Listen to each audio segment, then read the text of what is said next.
uyu muvumo watwaye ubuzima bwanjye ndetse uyu muvumo niwe watwaye ubuzima bwa mama wacu, umuvumo ni nawe watwaye n'ubuzima bwa papa wacu, uyu muvumo nawe uzatwara ubuzima bwawe Samantha. Uyu muvumo nuramuka utabaye reversed, genda uyu mugore ujya kumushakisha. Twarangije agace ka kane, ariko uyu mukobwa Rose avuga ati genda ujye gushakisha uyu mugore umushakishe, amaze kubirota umuvandimwe Daniel amubwira kugira ngo uyu mukobwa ave ku muvumo wamushyizweho. Mbese ibintu byose bimubaho uyu mukobwa ni umuvumo yavumwe n'umugore, ubwo twamwita Ndera, umugore nyine umugore w'umugabo uvukana na papa wabo. Aha, izina ryabo baryita gutera buriya umugore uvukana na umugore w'umuvandimwe wanjye ni iki cy'umwana wanjye. Reba hano hasi ukanda ku ibuto ya like ndetse ukanda no kuri subscribe kugira ngo nyine buri gace nshyizeho kuri YouTube channel Imirasire TV series uzajya ukabona bitakugoye. Amazina yanjye ni Ancestor Inyase, ntabwo ndi intungane nta nubwo nigeze mvuga ko ndiyo. Nimero yanjye ni 0788205788 ukanyandikira kuri WhatsApp tukajya twiganirira bisanzwe. Isazi itagira umujyanama ikurikira umurambo mu mva. Hano ku ishuri uyu Juliet yicaye imbere y'umwarimu, umwarimu avuga ati nta kibazo rwose, ndetse Juliet we atego ndakumva nyakubahwa. Aha, sasa rero uyu musore mujyane mu ishuri ryanyu, atego nyakubahwa rwose. Uyu nguyu avuga ati ngwino tujyane. Ni umusore mushyashya bigaragara ko aje inaha muri izi nce, ndetse ahangaha muri iri shuri ni rya shuri n'ubundi bari gukomeza kutwereka abangaba bose bigamo. Babaganira biri aho bisanzwe. Ni umusore mushyashya uje kugira ngo yinjire mu ishuri. Ati genda ujya kwishakira icyicaro wicamo. Umusore aje afite na gitari, hari intebe yabonye, iyi ntebe yicara ahangaha. Uyu nguyu avuga ati we iyo ni intebe yanjye. Sorry wihanganira imyitwarire yanjye. Ati genda ujye gushaka intebe wicaraho iri iyi nyuma. Ni umusore mushyashya uje, ndetse uyu musore agenda agiye gushakisha icyicaro. Yaje kwicara iruhande rwa Samantha aho yari yiyicariye, ndetse aramwitegereza amureba. Umukobwa namureba, vipi? Amazina yanjye nitwa Michael. Uyu nguyu avuga ati nanjye nitwa Samantha. Akira byiza guhura nawe, ishuri riraseka. Uyu mukobwa bamubona ukuntu kumbe ni umuvumo yifitiye. Ni umuvumo uyu mukobwa yifitiye. Babisekamo, baramukwena bareba, babibaza ngo buriya uriya muhungu gute avuganye n'uriya mukobwa. Ndetse ahangaha ku ishuri ubwo abanyeshuri bari gutaha nyine, uyu nguyu Juliet abari kumwe na Ella bagenda bavuga amazimwe menshi cyane. Ati nase wabonye Alex isura ye ubwo uriya mukobwa Samantha n'umuhungu mushyashya baganiraga? Wabonye Alex ukuntu byari bimeze? Aya nguyu avuga ati hari ikintu kiri hagati ya Alex na Samantha uko byagenda kose kirahari. Yego kubera ko nanjye nabonye muvuze umuntu ashobora kwibazaho ukuntu mbese Alex akaba yiyumva. Ariko ntugire ikibazo, ndibuze kumenya ibyari byo ibintu biri kuba hagati yabo. Ati investigator, umunyamaperereza we.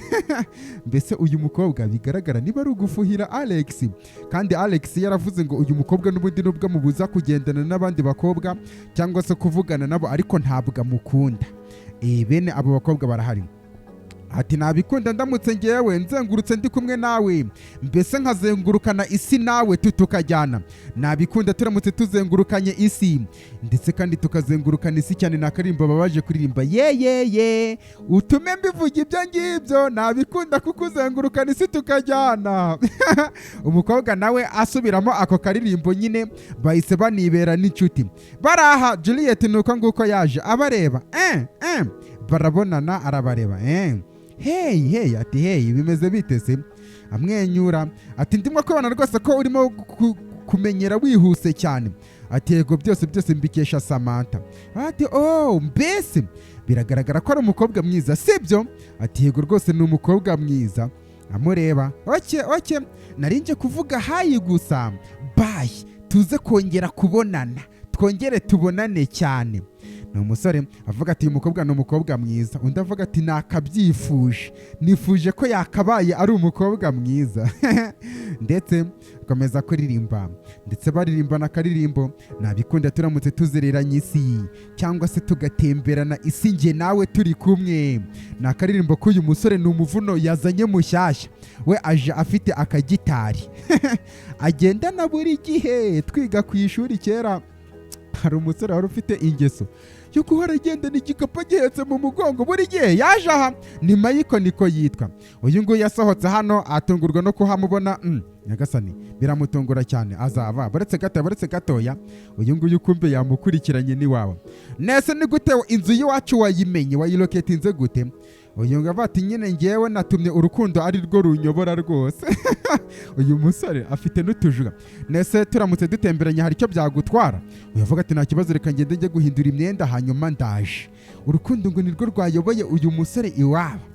Kano kajambo gahita kaguma ku mutima w'umukobwa nyine, agahita avuga ati noneho ari nawe wa mbere ukamubwiye. Baje ahangaha batemberana nyine, neba iki se nase umeze neza? Umusore urabizi nyine ndi kumwe nawe sinaba neza, abatereka kuntera amasoni, uri gutuma ngira isoni ya shayi baby. Babikinamo mbese bahise bamenyerana cyane. Niwe muntu wa mbere umenyeranye n'uyu mukobwa Samantha. Samantha afite umuvumo, bamuvumye kubera ibikorwa bya se. Ati ubuzima ntabwo bwigeze bumbera ubunyakuri, ndetse kamere yarancitinze yanciye inyuma. Niko yaje kubwira uyu mukobwa nyine. Yavuga ati Samantha we humura, ndagira ngo untege amatwi nanjye. Buriya ubuzima nanjye ntabwo bwigeze bumbera ubunyakuri buriya. Nyine ikintu nakubwira, ndabizi uri umwana. Njyewe ndi umwana, reba aka gahungu babikinamo ngo ndi umwana. Ati oyanjye ntabwo ndi agahungu karaho, ariko nyine ndi umwami wa lyrics ahubwo ubimenye. Ndetse kandi naciye muri byinshi cyane, ibyinshi cyane nabinyuzemo kandi ugomba kubimenya. Ariko ntugire ikibazo, ntuhangayike cyane, ntabwo ibyo naciyemo ubizi. Ni akaririmbo Yesu aririmba ati nanjye naciye muri byinshi Samantha, naciye muri byinshi cyane nyine. Ubu buzima urabizi, ubu ni ibyadanje. Ngaho kira gitari nawe gira se akantu waririmba twumve ati gerageza gerageza. Mbese uyu nguyu niwe muntu bamenyeranye kandi nawe ni umusore mushyashya. Ibyo ngibyo byamara kuba, uyu nguyu nyiri inzozi ze bigaragara ko akomeje kuza kurota kugira ngo arebe. Samantha yari yicaye ahangaha, ndetse muri iri shyamba yicayemo hari umukobwa waturutse hariya hirya ku ruhande, arimo kurigendamo gake gakeya aza yegera aho Samantha aherereye. Ndetse uyu Samantha umukobwa ageze ahangaha aramubona muri iri shyamba. Samantha yicaye ameze nk'urimo kubitekerezaho cyane, amugeze imbere arahagarara aramwitegereza cyane. Ati mfasha ndakwinginze, ati ndakwinginze mfasha uyu nguyu. Nyagasani ni umukobwa uri ahandi hantu ku ruhande warose bino bintu, undebere sasa. Rero umukobwa yari yibereye ahantu ku ruhande arota ibingibi Samantha arimo kumubwira ngo amufashe. Nyagasani umukobwa abitekerezaho cyane, ariko yari yibereye mu rugo, ndetse ari no kwikorera n'uturimo two mu rugo. Kumbe yari arimo gutotora imboga. Ni ibintu yabonye ku manywa y'ihangu. Zino ntabwo twazifata nk'inzozi, twabyita nk'amabonekerwa nyine, kwa kundi hari ibintu umuntu abona ariko manywa y'ihangu nyine. Ibyo ngibyo nabyo byarabaye, ariko umukobwa arose Samantha, noneho arimo kumubwira ngo namufashe, ndetse amuhereje ikiganza cye nta n'intoki zari ziriho kuri Samantha yararose. Ndetse ahangaha ku ishuri nyine amasomo abakomeje cyane, abanyeshuri bavuga ibintu by'amazimwe menshi. Urabizi nanjye naramubonye, noneho nawe se waramubonye niko barimo kuvuga amazimwe menshi cyane. Oya uriya mukobwa ntabwo mwiyumvamo. Ati amanota yanyu yasohotse, none aha nimuze mufate amanota yanyu. Blossom ngwino ufate amanota yawe. Samantha 15 koko, bavuga utuzina twiza sha. Mayiko 9. Uriya munyeshuri mushyashya waje. Mayiko nawe aza gufata amanota. Iki se iki? Nese ni ngombwa ngo uvuge amanota y'uriya mukobwa? Uravuga ati yego natekerezaga ko wenda mwaba mufite amanota angana. Urakoze cyane, mpereza urupapuro rwanjye. Mbese kwereka Juliet ko ikinyabupfura ari gikeya umunyeshuri mushyashya amanota aba yataye nyine tu. Ati urabona uburyo uriya mukobwa ari mwiza, noneho bimwe wavugaga ni ikirura cyambaye uruhu rw'intama. Niba ushaka kumwenyura kwanjye ubwo nyine ugomba niba ushaka uriya mukobwa kugira ngo ube uri kumwe nawe amwenyura ugomba kundeka. Samantha yafuye noneho urabibona ni ikirura cyambaye uruhu rw'intama. Niba ushaka ko amwenyura cyangwa se isura y'imwenyura ugomba kundeka ngiye suzongere no kumvugisha ahubwo. Ati Samantha ni Mayiko mushyashya wivuga gutyo untugire ikibazo. Nasa nende ubyitayeho ngo isura ye ngo nziza, ndagira ngo unyumve neza cyane. Ngiye byaruta n'iki kigo nkakivamaho kugira ngo ngiye ngusige sasa rero. Ni umukobwa wibereye ku muvumo w'umuryango. Bino bintu by'imivumo abantu ntabwo babyemera. Nese ni gute waba ukorana n'umuntu mukora akazi kamwe noneho mwese ariko ibintu bigakomeza kwanga byanga. Baje ahangaha no gukina kano. Kumbe Samantha yari gukina na Alex ahangaha babyita igikiharya igisoro. Bari gukina igisoro, umusore nuko nguko yaje ahangaha ni Mayiko. Niwe bari gukungika muri iminsi. Samantha we aramureba. Hi Mayiko, umeze gute se?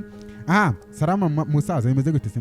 Nari nagiye iwanyu ariko ntabwo nakubonye. Ati Alex yaje nyine nsaba ko twaba turimo gutemberana niki. Uyavuga ati ngangwe ne dutemberane rero. Samantha kumbe uyu musore Alex, uyu mukobwa Samantha amwiyumvamo, baramuhagurukije araseka.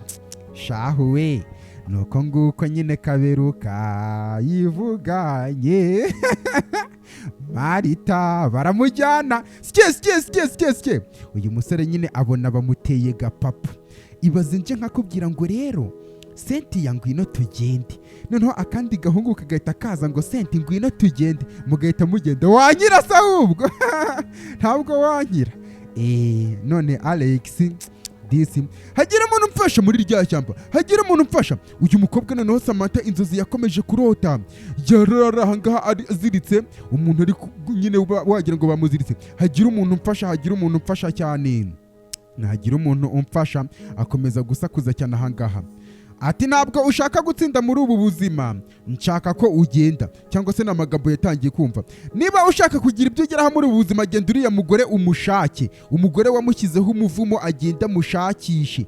Umuvumo bya bindi bavuga ngo abana bazagira gukiranirwa ko ababyeyi babo. Ibingibi uyu mukobwa yari arimo kubirota. Daniel amubwira ati niba ushaka kuzagira ugomba kujya gushaka uriya mugore. Samantha ni ikihe kibazo, ubaye iki? Makamba nuko nguko yaje. Ati niwe nanone indese. Ati ni Daniel. Aravuze ngo ngomba kujya gushaka Akoni, niko uwo mugore yitwa. Ngomba kujya kumushaka umukobwa aruhutse umutima cyane. Ati ngaho itegure ujye ku ishuri, ziriya zari inzozi gusa urose. Umukobwa ahora arota buri gihe. Se bino bintu ni ibyanyabyo, tuzabireba naramuka agiye koko gushaka. Akajya gushakisha uwo mugore koko kugira ngo tureke ari ibyanyabyo. Akangaka ka Ella kari karaha kari muri telefone bisanzwe, na kajenizi karaho. Baraha ndetse n'uyu nguyu nawe yararaha angaha. Ni umukobwa ariko ari mu ekuteri Juliet. Urimo akunda. Birasa nkaho wagira ngo ushyigikiye urukundo rwa Mayiko ndetse na Samantha. Avuga ati ni bibi se baramutse bakundana byaba ari. Ati Juliet reba wawe.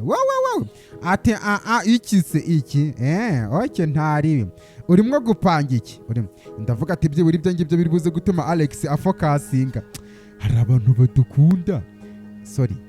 abantu dukunda tukaba tudashaka ko abandi nyine babatwara, ariko nta mipangu tubafiteho natwe. Nkavuga ngo nka Cynthia ntihagire umuntu uzamukoraho, aba ari aho gusa kugira ngo nishime, ariko nta kintu nshaka kumukoraho. Kano gakobwa ka Juliet nako niko bimeze, ngo afokasinga, ngo Alex afokasinga. Ati ni cyo gisekeje. Ati focus ngo fokasinga amukina afokasinga. Nase akaba ndi muri groupe mvaho focus. Nyagasani. Nka Cynthia nkaba nshaka ko nta muntu umukoraho noneho, ariko kandi nanjye nta kintu umupangira, nta mupangu umufiteho. Ingo we ibyo bintu burasi nk'uburwayi. ibyo bintu si uburwayi. Ugasanga umwana ari hariya yarashavuye ngo ategereje ancestor Inyase, kumbe cya Inyase nta mupangu kimufiteho. Alex bashaka ngo abari aho fokasinze uyu nuko yamuturutse inyuma, ndetse amukora ati ni Juliet. Nari ngize ngo ugiye kuvuga ngo ni Samantha rwose. Turavugisha ukuri koko? Yego nyine, iki se n'ibiki byose barebana. None se uriya muhungu wabonye mushyashya waje ni ikihe kibazo se afite, yabaye iki se? Juliet avuga ati nyine rero umva rero nkubigire, Alex rero nyine ngiye nkwiyumvamo pe bya nyabyo, ndetse kandi buri kintu icyo ari cyo cyose kuri wowe ndagikunda, mbese muri makeya nkwiyumvamo bwite. Umusore avuga ati nanjye nuko nguko bimeze, ndetse kandi maze igihe kinini cyane nkwadimira, mbese ibyawe byose mbikunda. Umukobwa avuga ati bite se, nese naba umukobwa wawe mbegero wawe. Uyu nguyu disi bigaragara ko bamukuye mu icuraburindi. Disi nimuze nimuze mubivuge, Ansesi naba umukobwa wawe. Wasanga nanjye ngutegereje, wasanga ntegereje ko uza kugira ngo tubinoze. Njye ngira n'isoni. Yaje aha ati ejo ntabwo nzaza ku ishuri. Ni Samantha. Bati kubera iki se, hari ikibazo gihari se? Ati ngiye gufata urugendo rwa kure. Uyu nguyu ugiye kujya hehe se? Yavuga ati mu giturage cy'iwacu. Bigaragara ko agiye umutokesho kuwugira. Nase ko aricyo utagenda kwa gatandatu. Uyavuga ati bizatwara iminsi 2, bityo nshaka gukora ibishoboka byose nkagaruka mbere yo ku cyumweru kugira ngo amasomo agende neza. Uyu nguyu iki se, nase iyo sura yawe onyeretse ni iyihe? Bati nta kibazo rwose, nta kibazo. None se niba ari uko nguko bimeze, turirimbe akaririmbo se? Uyavuga ati nese kubera iki nyine tutagira n'ibiki byose. Bakomeza kuganira utugambo. Niba uyu mukobwa Samantha afashe umwanzuro wo kugira ngo agende nyine ajye mu cyaro, ajye gushaka Akoni, amukureho umuvumo arebe ko nawe yatera imbere.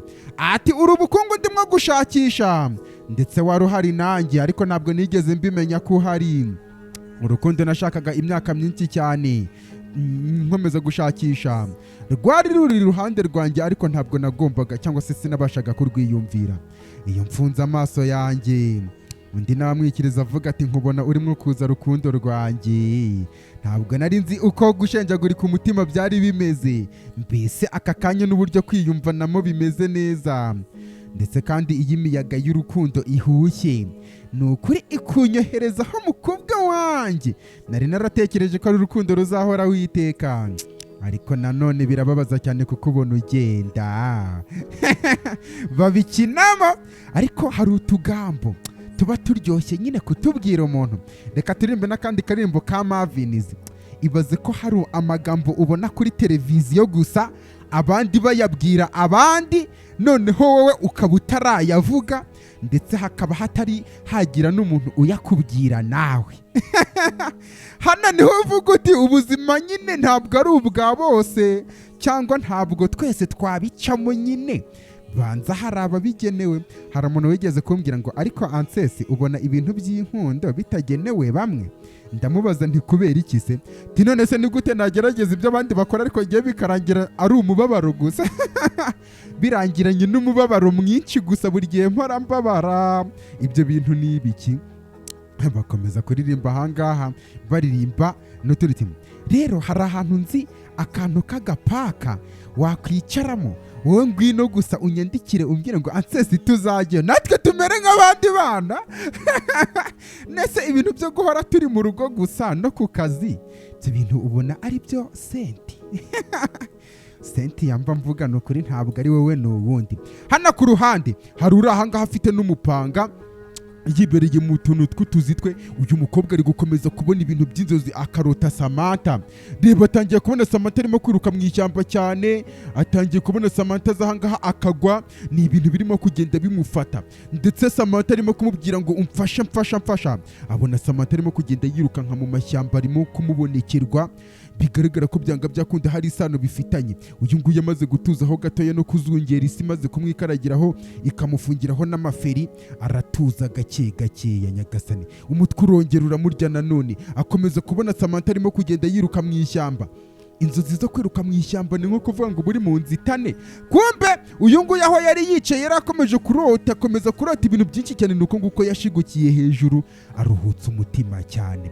Kurota wirukanka mu ishyamba ngo buri guca muri byinshi cyane mu nzozi, ngo mbese ibyawe mu buzima busanzwe nta kigenda, urimo gushaka kuva mu ishyamba. Uyu nguyu nibyo yahoze arimo kurota. Ahaguruka hariya hirya ku ruhande, ndetse igihe cyanakomeje kugenda. Niba uyu mukobwa ari bugenda kugira ngo ati ibi ngibi warabimpishe igihe cyose wagakobwa we, ati oya nuko nyine nanjye ntabwo nabyizera gato. Makamba areba agapapuro aravuga ati izi ngizi rero nizo aderesi, ubwo urimo kuzibona neza cyane. Afashe umwanzuro, uza kumpamagara nuramuka uhageze cyangwa se utakaye. Ati yego rwose niko bimeze, ntabwo nzi igihe uzamarayo cyangwa se uzakoresha hariya, reka nizere ko amafaranga naguhaye ahagije. Yavuga ati yego rwose arahagije, cyangwa se n'ibindi byose. Ati ngaho genda rero. Ni umukobwa Samantha. Buriya abantu benshi duhanganye na byinshi. Ati bayi rero. Umukobwa afashe urugendo kugira ngo arebe ko mu buzima yatera imbere. Bayi Makamba we nyagasani. Samantha aragiye mu cyaro, mu giturage, ku ivuko rya papa we nyine, kugira ngo ajye gutokesha umuvumo. Noneho ikibazo rero, abantu benshi ntabwo twebwe tugira amahirwe yo kurota. Noneho ko utagira amahirwe yo kurota, tukaba tutazamenya ibyatubayeho. Noneho twabura ayo mahirwe yo kurota, ugasanga basi nta nubwo tuzi n'amateka y'aho dukomoka. Noneho ugasanga tuzakomeza gutyo dukora cyane nta kintu tugeraho. Si hari umuntu uzi ukora cyane kurusha n'abandi ariko byaranze. Ubu se twabwirwa n'iki ko atari umuvumo we? Atari umuvumo, wenda ibintu papa we yakoze noneho akaba ari byo byatumye akomeza kuguma nk'uku nguku. Nabyo tujye tubitekerezaho, kuko ibintu byose bibaho ku isi, ibintu byose birashoboka. Samantha yateze agakeke kamujyana iyo agomba kujya, kugira ngo arebe ko umuvumo yajya ku basi, niba arasaba imbabazi, niba ari ugusaba imbabazi, kugira ngo bigende gute nyine umuvumo ajye kuwukuraho.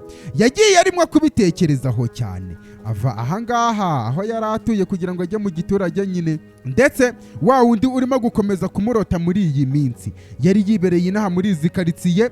Samantha moto ariho yaturutse iriya hirya ku ruhande, ndetse iza yihuta cyane ku buryo yateye n'uyu mwana w'umukobwa amazi agwa hano hasi. Motari arahagarara. Indobo yanjye. Ni umukobwa Samantha yavuye kuri moto agenda yirukanka cyane kugira ngo amurebe. Uyu nguyu nawe yijijwe ati indobo yanjye iramenetse, reba indobo yanjye. Ati oya bimeze neza mukobwa mwiza we, umbabarire cyane. Samantha akora mu gikapu, uyu nguyu nawe aramwitegereza aramubona. Ati umbabarire cyane. Uyu mukumwitegereza atangira kwibuka inzozi yarose. Ati mfashe ndakwinginze. Uyu nguyu aramubona aramumenya. Fata aya mafaranga nurangiza ujya kugura indobo nshyashya, umbabarire cyane, ngusabye imbabazi ndimo kwihuta cyane. Ati urakoze cyane, Imana iguha umugisha. Akunda kumurota. Ati ndireka njye kugura indi ndobo nshyashya ndetse mvome n'amazi. Urakoze cyane, Imana iguha umugisha. Ariko aramubonye ahita yibuka umukobwa yarose. Nyagasani, uyu nguyu yatoye indobo ye agenda agiye kongera kugura indi ndobo nyine no kuvoma. Ndetse ahangaha ku ruhande hari umugore wari urimo gukata utuboga. Samantha yageze mu giturage muri karitsiye. Ndagusuhuje cyane. Hari ibyo yasobanuriye uyu mugore tutari kumva. Ndimo gushaka uyu nguyu n'ibiki byose. Uyu nguyu nawe aramwumva. Ahaguruka ahangaha avuga ati ngwino tugende ngira ahantu njya kukwereka. Ageze mu giturage sasa rero, niba umuvumo uri buza kumuvaho, noneho bino nibyo bita ngo amenyo y'abasetsi ahita amuvaho. Ndetse hano hari urundi rugo. Uyu nguyu wamuzanye bigaragara ko ameze nk'aho wagira ngo aje kumurangira, avuga ati ni ahangaha uru ni rwo rugo. Ati urakoze cyane urakoze cyane. Yaraje kurangisha, bamuzana mu rugo neza ahoze arimo kubaza ngo agomba kuzamwo. Ageze ahangaha ariko ntagira umuntu ahasanga. Samantha nta kindi yakoze, yaraje afata ahangaha agatebe kari ahangaha kugira ngo abe yicayeho arebe niba yanategereza byibura. Amaze gufata aka gatebe aragaruka afata n'igikapu cye akomeza guhengereza ahangaha kugira ngo arebe. Yicara ahangaha kuri aka gatebe arategereza cyane. Buriya ubuzima bitari kugenda neza. Sasa kiraha reba wa mukobwa nanone yamusanze ahangaha muri uru rugo. Arikanga, hey anti nese uri gukora icyo ahangaha? Uyu nguyu atura amazi ati hari umuntu ndimo gushakisha. Nese utuye ahangaha? Ati yego rwose ahangaha niho ntuye. None se urimo gushakisha ndetse uyavuga ati ndimo gushakisha umuntu witwa Mrs. Akoni. Ati niyo ndi gushaka. Ati ndatekereza uwo Akoni ndamuzi. Ati urabizi se? Yego rwose.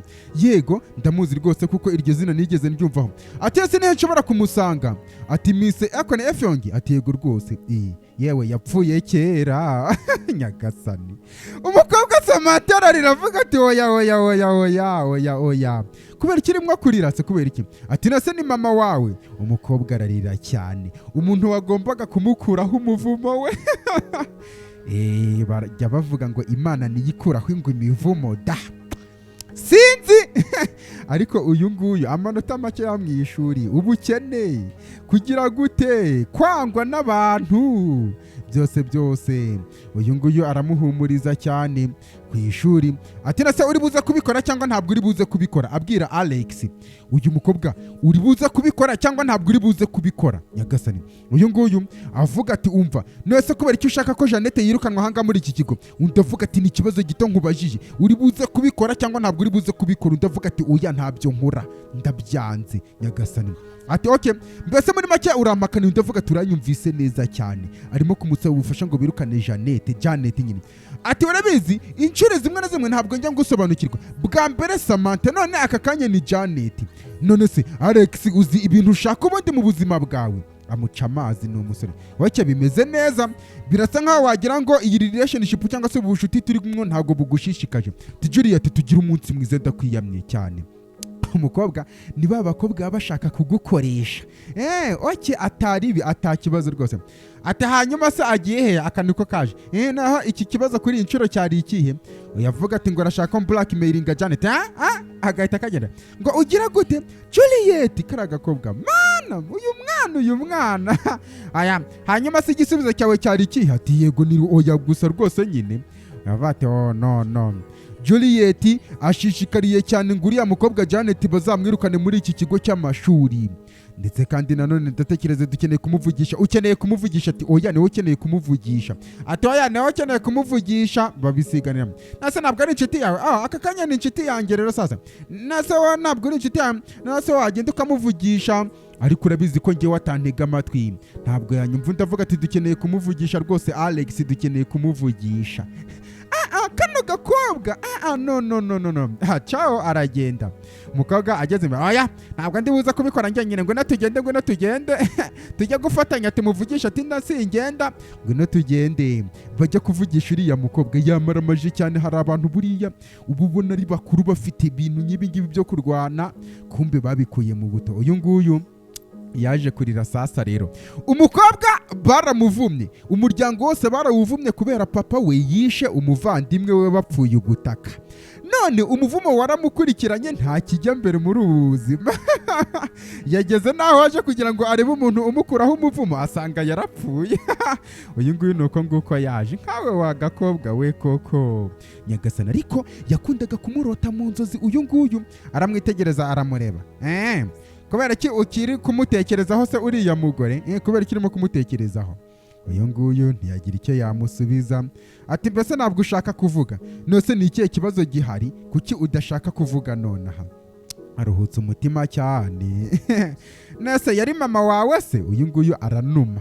Nese wari umufitiye ideni cyangwa n'ibindi bintu? Amurya sini.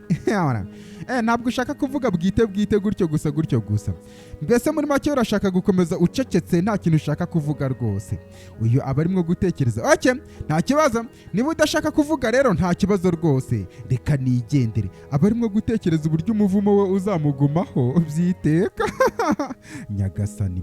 Ndetse Samantha uyu nguyu yamuteye umugongo akomeza gukoranya. Nakundaga kuvuga gukoranya, banza hari umuntu wigeze abyumva ntamenye ibyo ari byo. Buriya abana bo mu mujyi bazi ko uriya arimo gucuragura. Aratetse. Samantha akomeza kurira cyane. Ndetse ibyo ngibyo byaranabaye. Hano ku ruhande ngaho mvugisha rwose. nyine nkeneye faveri yawe. Ni Jeannette ati wawe yaje kubwira Felix, nasa ngo urashaka iyihe faveri ushaka ngufashe? Ati nshaka ko bamwirukana uriya mukobwa. Ati oya ibyo hanyuma se dili ni iyihe ahubwo sasa rero?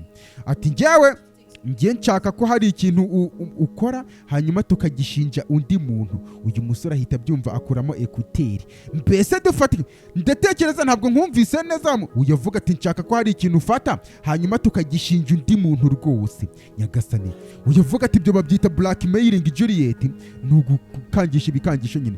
Uri bubikore ntabwo uri buze kubikora. Uyu nguyu ni Felix aruhutse umutima cyane. Uri bubikore cyangwa ntabwo ubikora? Ninde turimo kuvuga hano? Nduvuga turi bubikore cyangwa ntabwo uri bubikore? Tuti atari ko nyine umusore biramucanga cyane. Kano gakobwa sinzi kagira jalousie nyinshi cyane. Ati wake nta kibazo rwose, nta kibazo, ndibuze kubikora neza cyane.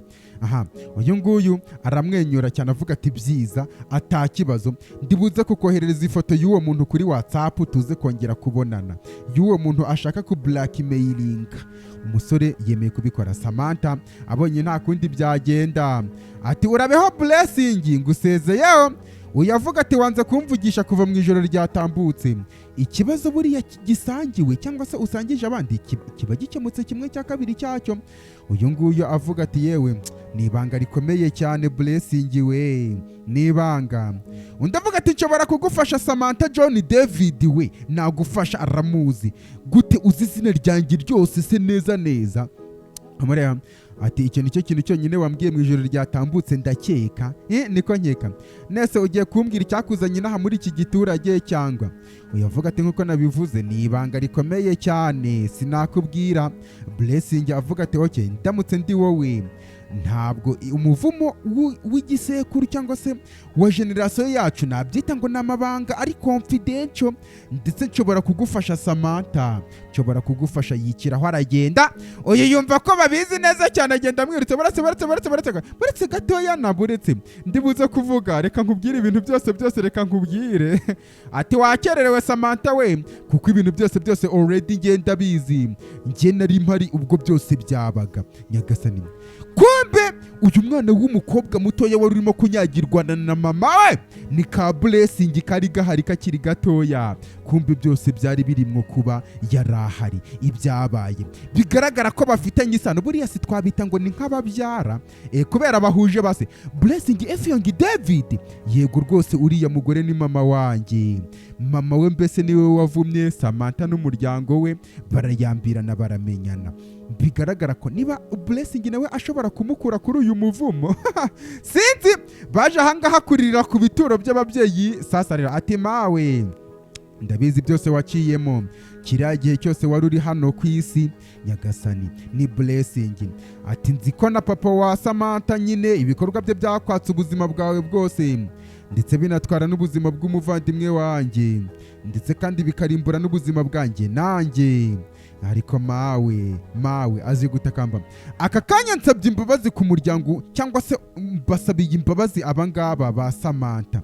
Ati mama, niba ndi umukobwa wawe byanyabyo bwite, niba waratwara binyuranyemo ibingibi byose nge nawe nubwo nari mutoya, niba narahagaze ngashikama cyane kiriya gihe ubwo wagendaga ukansiga upfuye nyine, bityo mama bababarira aba bantu bakiriremo imiyaga.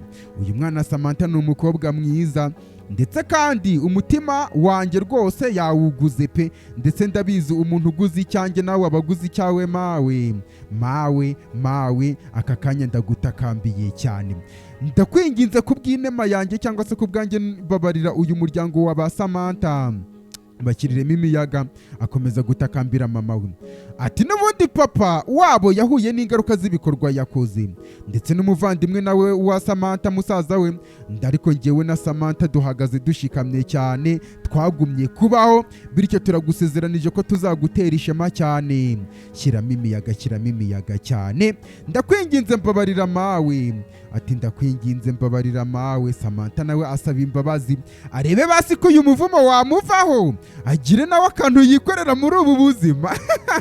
Nyagasani baratakamba cyane, baje ku bituro. Ibi ngibi nibyo baba bavuga nyine ko ku bituro buriya ariho roho z'abariya bantu ziba zishyinguye kugira ngo barebe ko byibura zabona n'amahoro.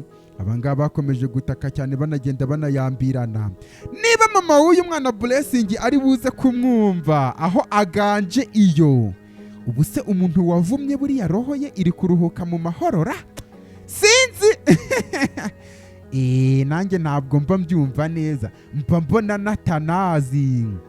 Bakomeje gutakamba cyane ndetse ibyo byaranabaye. Reba ahangaha ibumoso urebe agace ka 6 nako karahari nyine, duhite dukomeza turebe ibyabaye niba uyu mwana yarababariwe cyangwa se hari ibindi byinshi yaciyemo, ndetse ntituburane mu gace ka 6 nyine.